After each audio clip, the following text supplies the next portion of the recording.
Okie dokie, here we are for round number 5. If I haven't mentioned yet, this event was a 6-round Swiss and a cut to top 8. So it is a 9-round event. Alright, here we are. This is going to be player 1, Taylor versus Josh on the player 2 side. So Taylor playing Dimir Midrange and Josh playing mono black midrange. So this is a mid-range versus mid-range mirror match. Taylor going to start with a Scalding Tarn pass to Josh. Josh going to respond by drawing a card, playing a Swamp, then evoking a Grief, pitching Grief.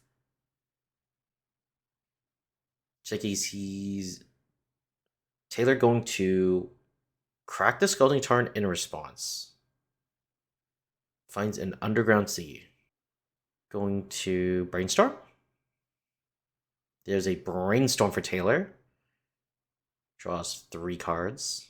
Oh, he's playing with Dragon Shield Classics. You don't see that very often nowadays. Everyone typically uses Dragon Shield mats. I'm not gonna lie, I'm a big fan of the classic Dragon Shields. Although they do have like pros and cons. Like their shuffle feel is pretty good.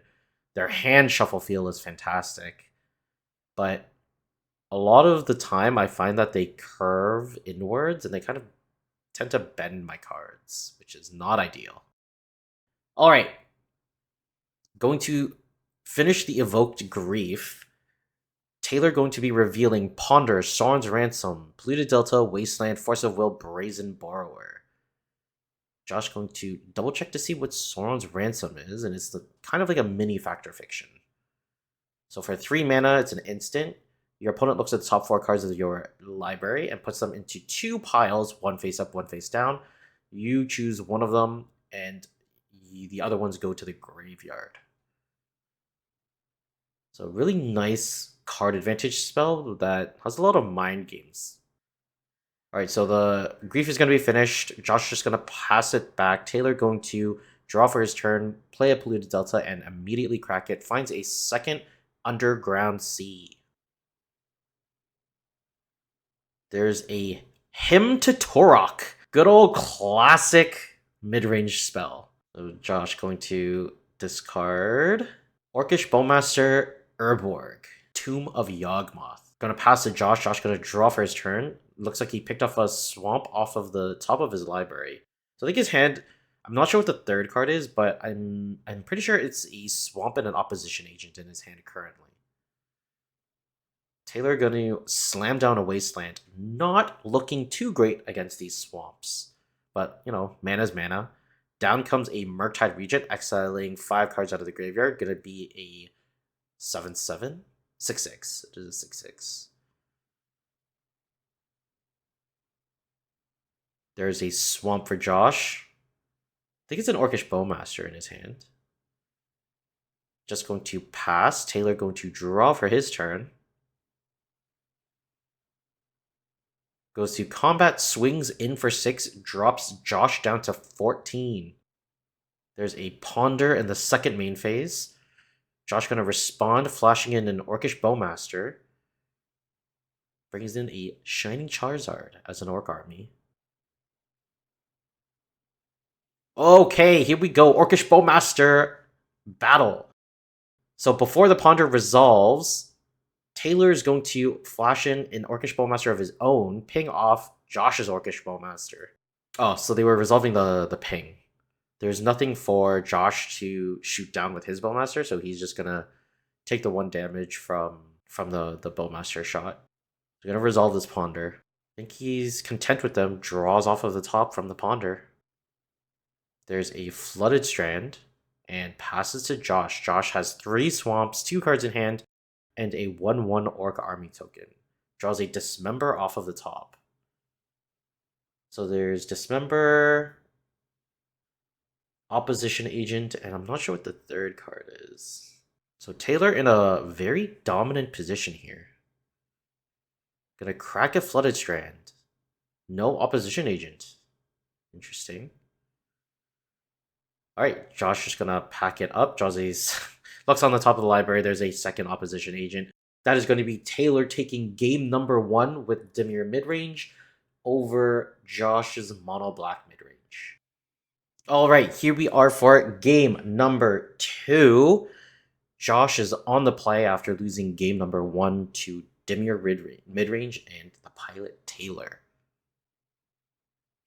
So it is Dimir. I opted to call it Dimir Midrange over Dimir Tempo. Yeah, we got to see like Brazen Borrower and like some other key tempo pieces that we see like Murktide Regent and things like that. But there are cards in there, and it feels like Jund. I want to be very careful here because it seems like he can play like like a decently fast clock. Like you can rely on Brazen Borrowers. Like there's no Delvers or anything in the deck, and I'm not sure if there are Wastelands, but it seems like he mainly relies on card disruption, like hand disruption and counter spells to stop the opponent rather than resource constriction and like aggressive strategy. So it treats Murktide Regent more like an actual Tarmogoyf, like an evasive Tarmogoyf, rather than trying to beat in with smaller creatures. So it's a lot more like 1-for-1s and 1-for-2s with the Hymn to Torok, rather than 2-for-1s on key pieces of your opponent's strategy. So Josh is on the mono black mid-range plan, so I don't believe there's a Helm combo. Typically, when it comes to mono black, it's supported by playing like a combo finish with the Leyline, either Leyline of the Void or Dot the Voidwalker into a Helm of Obedience activation is usually the way they would end the game. But I think Josh's deck is very geared towards just beating the opponent down and preventing them from taking actions. All like quite similar to what Taylor is doing, but basically it's like stopping them from getting their mana base set up through opposition agent and preventing fetch lands and like Dot the Voidwalker to just like get rid of the graveyard, and then a lot more like hand disruption through Grief and Reanimate and Thoughtseize and all that stuff. So very kind of similar game plans, just different cards, different card pools, card selection, and different vulnerabilities. I'm actually not sure if Josh's deck plays Wastelands either. But maybe we'll find out. So Josh looks like he can reanimate a troll if he wants to. However, he is playing against a blue deck, so he has to be careful against these Force of Wills. It looks like he has Reanimate, Orcish Bowmaster. I think there's a Grief in there as well. All right, gonna start off with a Grief. What are we going to pitch? I think this is a nice choice because it acts similarly to like an Unmask or like a hand check to make sure that Taylor doesn't have a counterspell for a Reanimate. And if he does, then you can just Reanimate the Grief and just pick apart the hand. Gonna exile a Dot the Voidwalker. No counterspell. Okay, but that's a Liliana. Oh, what's the 3-mana not Liliana of the Veil called? Oh, I don't remember. Anyway, Taylor's revealing Wasteland, Thoughtseize, Ponder, Sauron's Ransom, and then the other 3-mana Lily. Josh opts to take the Sudden Edict. So gonna be hard for Taylor to deal with a troll if that's what Josh is choosing to reanimate here. Although he does have a Ponder and a Sauron's Ransom to try to get him to dig a little deeper to find that answer. Liliana of the Last Hope. Yeah, haha. Forgot about that one. Alright, so there's a Reanimate targeting a troll. This will drop it'll drop Josh down to 14. And he's just gonna pass the turn. Taylor going to draw for his. Looks like it's a Polluted Delta off of the top. Alright, so Taylor gonna crack the Polluted Delta. Josh's hand is Ancient Tomb, Opposition Agents, And I believe it is an Orcish Bowmaster. There's a Ponder for Taylor. Can he find an answer to the troll? I think he's looking for like another sudden edict. I wonder if he plays Shieldrick's Edict as well. He's going to shuffle the Ponder, not finding an answer to that he wants. All right, tapping a second point of mana. Down comes a Thoughtseize. Brings him down to 18. So yep, Josh's hand is Opposition Agent, Orcish Bowmaster, Ancient Tomb. I just realized Josh's deck, I think, is fully Japanese. Very, very nice. All right, Ancient Tomb comes down in main phase 1. Going to go to combat, swing with the Troll of Khazad-dûm. Brings Taylor down to 10 to Josh's 14. Gonna pass the turn after that. Taylor gonna draw for his turn. I think this is a Wasteland. This is a kind of tough position for Taylor to get out of. I wonder if he should go after the Ancient Tomb. So the only card that he's aware of in Josh's hand is an Orcish Bowmaster. Looks like he's just going to ship the turn. Did Josh draw another? I think he's just going to go with a Bowmaster. Yeah, okay. So Josh going to play a Bowmaster. Going to make a Army token. Bring out a Houndoom. Ping... Oh, Umbreon. Umbreon for the Orc army. Gonna ping Taylor for 1. Gonna continue to his turn. Goes straight into combat, swinging it in for 8. There's an Orcish Bowmaster from Taylor. So you're gonna ping down the opposing Orcish Bowmaster and then trade Orc army tokens. Looks to be the strategy. If Taylor cannot deal with this Troll of Khazad-dûm this turn, not going to be looking good. If he doesn't have an answer for the Troll of Khazad-dûm, the only way that he can block it is if there's like another Orcish Bowmaster or something. Because it does have Giga Menace. Must be blocked by 3 creatures at least. Josh going to top deck a Swamp, put it onto the battlefield, go into combat, swing in for 6. Here's a second Orcish Bowmaster for Taylor. So it gives him the 3 creatures that he needs, but it's still not enough to kill the Troll. Going to Shieldrick's Edict from Josh. Gonna make him sack out Orcish Bowmaster. And that's gonna be game number 2. Josh gonna tie this up. Mono black mid-range over Dimir Midrange. Okie dokie, here we are for game number 3. This is for all the marbles in round number 5 here. Taylor going to be on the play. He took it in game number 1, crushing it with a Hymn to Charok into Murktide Regent into big beats. And then Josh responding in kind by reanimating his own Troll of Khazad-dûm and just slowly working his way in with a chubby Troll. Alright, Taylor going to mulligan down to 6. Let's see if it's a keepable. It is going to pitch 1 card to the bottom. How are we going to start this off? Plays an Underground Sea and passes the turn. Josh picks up a Dismember off of the top, showing a double Reanimate, Shieldrick's Edict, and Orcish Bowmaster Grief. And I'm not sure what that last card is.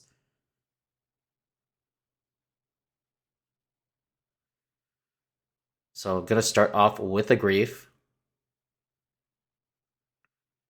Gonna pitch one of the Reanimates. You got 2. 2 to spare. So 1 to spare, sorry. Gonna resolve the Grief. There's a Force of Will, Murktide Regent, Orcish Bowmaster, Fatal Push, and a Wasteland for Taylor. I think here you can take the Force of Will. I don't think you're too worried about Orcish Bowmaster.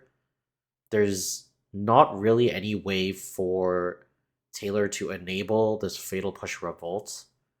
So it might be a little bit hard for him to deal with a Grief if it's being chosen to reanimate. I guess if you are reanimating the Grief, you can take Force of Will or Murktide, and then you can take the Fatal Push or one of the other blue cards that you didn't choose out of the first time. Like, I really don't think you want to be taking the Orcish Bowmaster here. Like, we've seen Josh be able to deal with it quite wholeheartedly, but he also can deal with the Murktide Regent as well if he actually does have the Shieldred's Edict. If I didn't missee it. So Josh going to take the Murktide Regent and then reanimate immediately the Grief. Most likely going to take the Force of Will here. Although, if you're not worried about losing the Grief, he could take the Fatal Push as well. If Josh has an Orcish Bowmaster of his own, he can just deal with the Orcish Bowmaster. Wow, he's choosing to take the Orcish Bowmaster. I guess because it is an effective blocker for Grief. Although, if you attack with your Grief and he flashes in Orcish Bowmaster and you have an Orcish Bowmaster of your own, you could just Orcish Bowmaster the other Orcish Bowmaster and make it very hard to block. So Taylor tried to Wasteland a Swamp, but you cannot do that. It does not act like a Reb or a Beb. Is it Beb? B-E-B? Blue Elemental Blast? So you cannot target it if it's not legal. And it says Wasteland is destroy target non-basic land. So you must target, it must be a legal target before you select it. Whereas Red Elemental Blast says, I think it's either Red Elemental Blast or Pyroblast or one of them.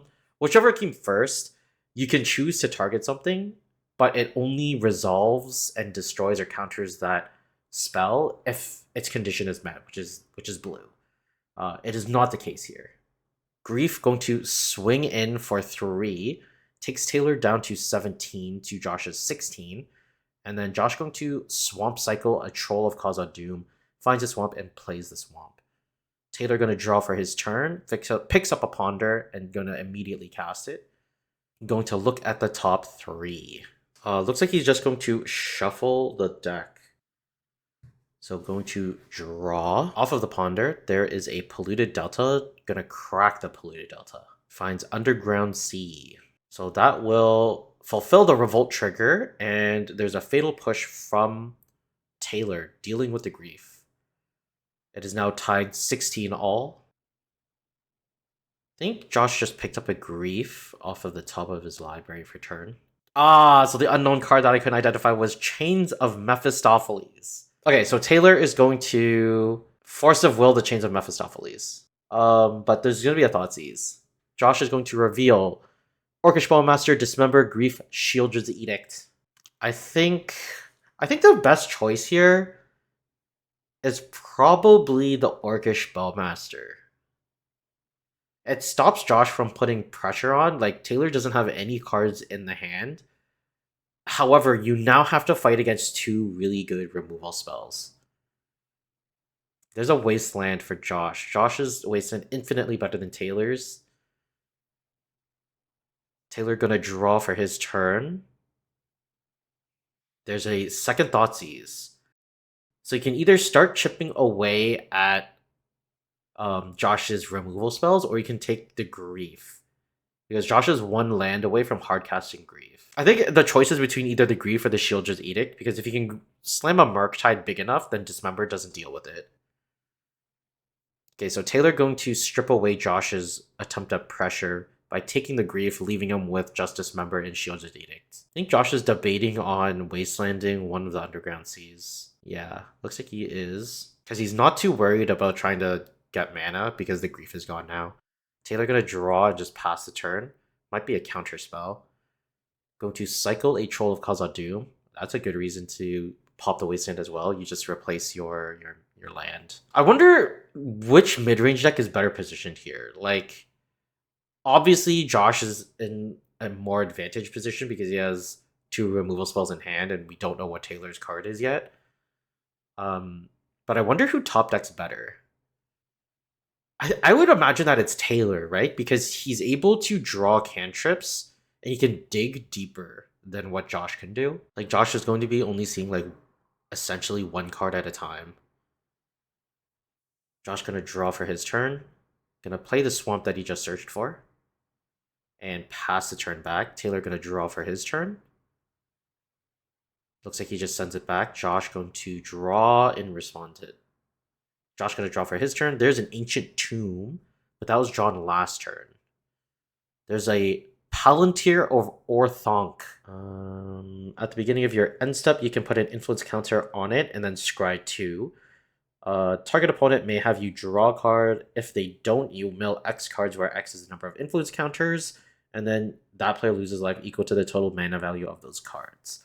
So no matter what you're scrying to, at the end of the turn, no matter what you're scrying to, and then you can either draw a card or mill X, where X is the number of influence counters, and it always gets an influence counter at the end of the turn.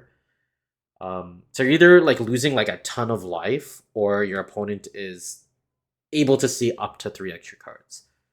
So it's going to be scry 2, draw 1, which is fantastic. Like a preordain every turn at the end of every turn is like really good, especially if you're threatening to like it's either you let me preordain, or you potentially lose like a ton of life.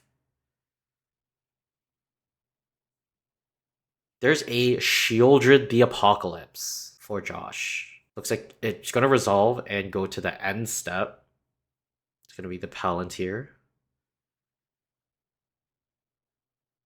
Oh no, the trigger is on the stack. There's a Brazen Borrower.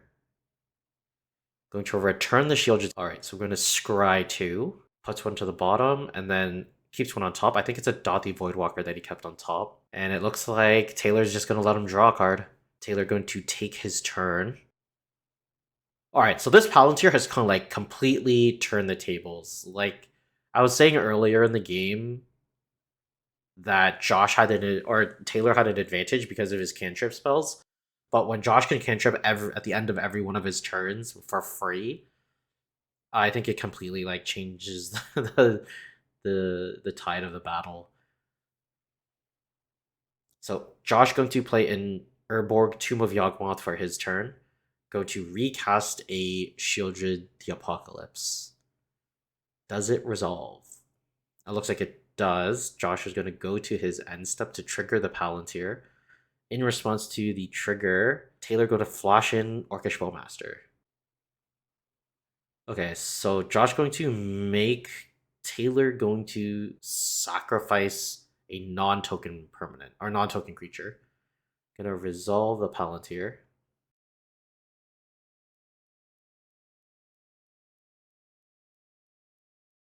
Alright, so Taylor going to let Josh draw a card. He's gonna gain 2 life from the Shieldred, and then just gonna continue back to Taylor's turn. Taylor gonna draw 1 card for his turn. It's gonna trigger the Shieldred, and Taylor gonna lose 2 life. Here's a Hymn to Torok. He is able to generate double black because of the Urborg Tomb of Yawgmoth on Josh's side of the battlefield.